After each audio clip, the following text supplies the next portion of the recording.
जय हिंद दोस्तों, स्वागत है आप सभी का आपके अपने यूट्यूब चैनल जयपुर पे। तो नेक्स्ट मंथ यानी कि जून में आप लोगों का मंथली टेस्ट होने वाला है और उसमें जो चैप्टर है आप लोगों का माई मदर एट 66, यहाँ से question answer objective and subjective आपको प्रिपरेशन करनी है। साथ ही साथ ये जो मंथली टेस्ट है इसको आप मंथली टेस्ट के नज़रिए से ना देखें, क्योंकि आप लोगों के पास समय कम बचा है। तो आप तैयारी तो मंथली टेस्ट की करोगे, लेकिन ये कहीं ना कहीं आप लोगों के फाइनल एग्जाम की तैयारी होगी। तो चलिए शुरू करते हैं। और यदि आप हमारे चैनल पर पहली बार विजिट कर रहे हैं तो सब्सक्राइब करके घंटी वाले आइकन को जरूर प्रेस कर लीजिए, ताकि आने वाली हर एक वीडियो का नोटिफिकेशन आपके मोबाइल पर जाए। तो आज के इस वीडियो में हम लोग सबसे पहले ऑब्जेक्टिव क्वेश्चन आंसर को डिस्कस करेंगे और इसके बाद हम लोग जो है सब्जेक्टिव को भी डिस्कस करने वाले हैं। तो वीडियो कुल मिलाकर काफ़ी इंपॉर्टेंट होगा। आप लोग प्लीज़ वीडियो को लाइक कीजिए, शेयर कीजिए एंड सब्सक्राइब नहीं किए तो हम बार बार कह रहे हैं कि आप लोग सब्सक्राइब जरूर कर लीजिएगा। तो चलिए शुरू करते हैं।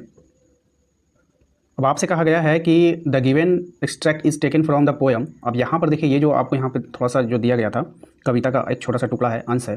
ये पूछ रहा है कि ये कहाँ से लिया गया है, कौन सी कविता से लिया गया है। ठीक है, आप तो वही चीज़ यहाँ पर आपको बोलना है, बताना है कि ये कौन से पोएम से लिया गया है। ठीक है, तो ये जो लिया गया है माई मदर एट 66 से लिया गया है। ऑप्शन नंबर बी इसका करेक्ट आंसर होगा। क्वेश्चन नंबर 2 पे आइए। क्वेश्चन नंबर 2 में कह रहा है कि where was poet driving to. Where was poet driving to. ठीक है, यानी कि कवि गाड़ी चलाकर कहाँ जा रहा था। सही जवाब हो जाएगा आपका Cochin airport. Option number B हो जाएगा। क्वेश्चन नंबर 3 पे आइए। कह रहा है आपसे who is sitting beside the poet. कवि के बगल में कौन बैठा था। सही जवाब होगा इसका ऑप्शन नंबर बी। कौन बैठा था, हर मदर, उसकी माँ। ऑप्शन नंबर बी इसका करेक्ट आंसर हो जाएगा। उसके बाद फिर से यहाँ पर देखिए पोएम का छोटा सा टुकड़ा आपको यहाँ पे दिखेगा, इसको पढ़ लीजिए। क्वेश्चन में आपसे बोला गया कि who looked out at young trace. युवा पीढ़ी की ओर कौन देखता था। ठीक है, the mother, the poet, the children, poets friends. सही जवाब हो जाएगा आपका द पोएट। कौन देखता था, द पोएट, यानी कि खुद कवि देखता था। क्वेश्चन नंबर आते हैं 5 में। इसमें कह रहा है कि what does the sprinting trees signify. ठीक है, मतलब कोई भी जैसे कि मूविंग ट्री होता है ना, एक तरह से दौड़ता हुआ ट्री, मूविंग ट्री, तो वो क्या दर्शाता है वो आपको बताना है। तो वो दर्शाता है फास्ट मूविंग ट्रीज। किसको दर्शाएगा, फास्ट मूविंग ट्रीज को, है ना, तेज़ी से चलने वाले पेड़ को। What does the poet notice in the outside. ठीक है, तो नोटिस पोएट जो था, जो दुनिया के बाहरी दुनिया में वो क्या नोटिस करता है ये आपको बतानी है। पोएट क्या नोटिस करता है, तो वो करता है sprinting trees and merry childrens running out.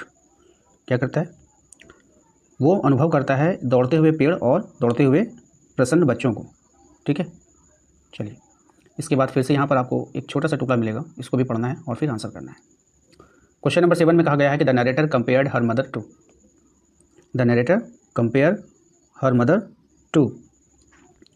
अब ये जो है नरेटर जो है कंपेयर करता है अपनी माँ की, किससे करता है ये बतानी है आपको। सही जवाब हो जाएगा लेट विंटर्स मून। ठीक है, लेट विंटर मून से अपनी माँ के क्या करता है, वो कंपेयर करता है। What is the familiar act which the poet felt.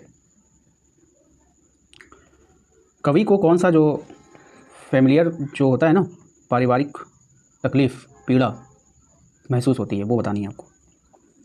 सही जवाब होगा इसका her childhood fear of losing her mother, यानी बचपन में भी अपनी माँ को खो देना, इस दर्द को उसको क्या होता है, महसूस होता है। ऑप्शन नंबर बी इसका करेक्ट आंसर होगा। नेक्स्ट है question number 9। What are the parting words और words that the poet said. कवि ने पार्टी के दौरान क्या शब्द कहे थे, गुड बाय या फिर सी यू सून अम्मा, इस तरह के वर्ड का इस्तेमाल, यानी कि पोएट ने कौन सा वर्ड को इस्तेमाल किया था, तो सी यू सून अम्मा। ऑप्शन नंबर सी हो जाएगा। The mother olds age and lack of energy is depiction of. माँ की जो वृद्धावस्था थी और जो उसके अंदर जो एनर्जी था, जो ऊर्जा था, ठीक है, किसका मतलब वो जो है चित्रण, एक तरह से माँ की ओल्ड एज और उसकी जो energy, lack of energy, energy की जो कमी थी, उसका चित्रण जो है वो किस प्रकार किया गया या कि क्या दर्शाता है। तो the poet's helpness in old age क्या दर्शाता है, poet हेल्पनेस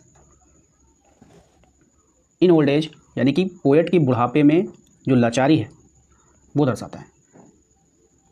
the poem is made up of, कविता जो है बनी है किस तरह से, एक सिंगल सेंटेंस से बनी है। किससे बनी है, एक सिंगल सेंटेंस से बनाई गई है। ठीक है, क्वेश्चन आते हैं हम लोग 12 पे। कह रहा है कि the image of merry children has been brought out by the narrator in order to.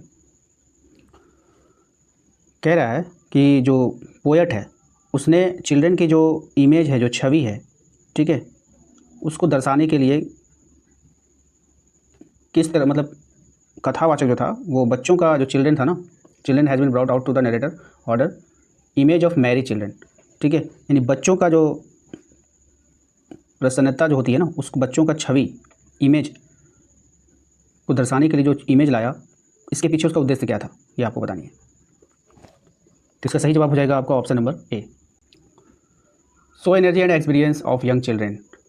ठीक है, यानी वो जो है जितने भी यंग चिल्ड्रेन थे उसकी ऊर्जा और उसकी उत्साह को दिखाना चाहते थे।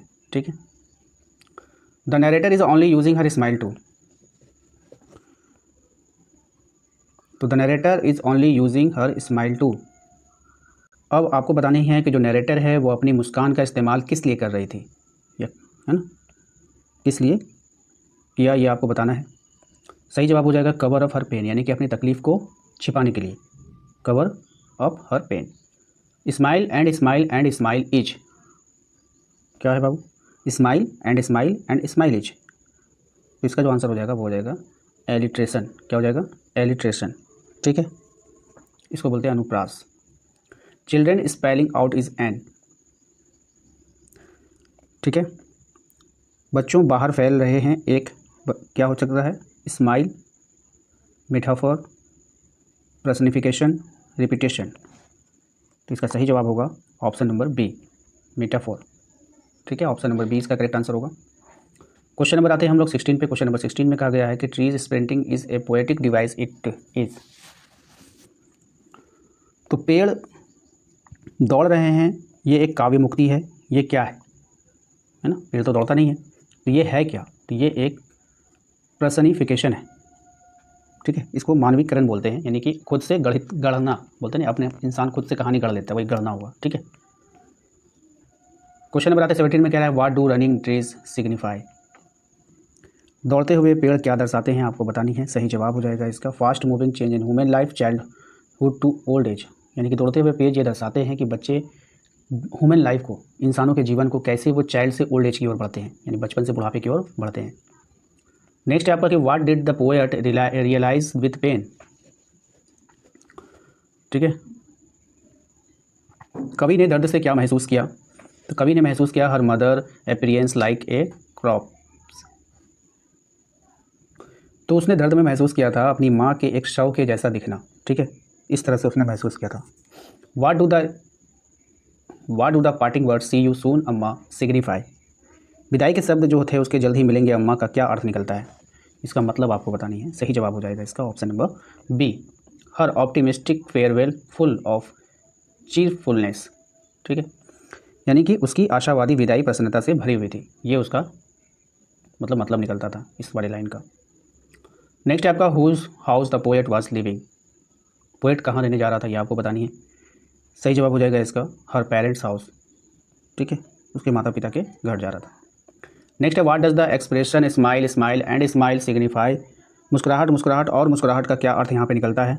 सही जवाब हो जाएगा इसका ऑप्शन नंबर डी हो जाएगा poet's displayed efforts to hide her fears, मतलब कवि अपने डर को छिपाने के लिए बेताब प्रयास करता रहा। ठीक है, who is the poet of this poem. ठीक, इस कविता का जो कवि है वो कौन है, वो आपको बतानी है। सही जवाब है इसका ऑप्शन नंबर डी, कमला दास, है ना, कमला दास। ठीक है, याद रखिएगा। अगले सवाल पे आते हैं क्वेश्चन नंबर 24 में, how far was the poet standing away from her mother. कवित्री जो है वो अपनी माँ से कितनी दूर खड़ी थी, ये आपको बतानी है। सही जवाब हो जाएगा आपका ए फ्यू यार्ड्स, कुछ गज दूरी पे। यार्ड्स मतलब कुछ गज होता है। ठीक है, नेक्स्ट आते हैं कि what did the poet see outside the window. कवि ने खिड़की के बाहर क्या देखा। ठीक है, तो कवि नहीं, इसको कवित्री बोल सकते हैं क्योंकि हम फीमेल है ये ना। तो यहाँ पे इसने क्या देखा आपको बतानी है। कवि बाहर, खिड़की के बाहर, विंडोज़ के बाहर खड़े क्या देखा, आउटसाइड विंडो। तो इसने देखा यंग ट्रीज़ को। किसको देखा, यंग ट्रीज़ को देखा, युवा पेड़ को इसने देखा। तो ये थे ऑब्जेक्टिव इस चैप्टर के, अच्छे से कर लीजिएगा। इसके बाद इसके नेक्स्ट पार्ट में हम आपको सब्जेक्टिव भी करवा देंगे। तो आशा करते हैं कि आप लोगों को चीज़ें समझ में आ चुकी होगी। तो वीडियो को लाइक करके चैनल को सब्सक्राइब कर लीजिए, घंटी वाले आइकन को प्रेस कर लीजिए ताकि आने वाली हर एक वीडियो का नोटिफिकेशन आपके मोबाइल पे जाता रहे। Thank you.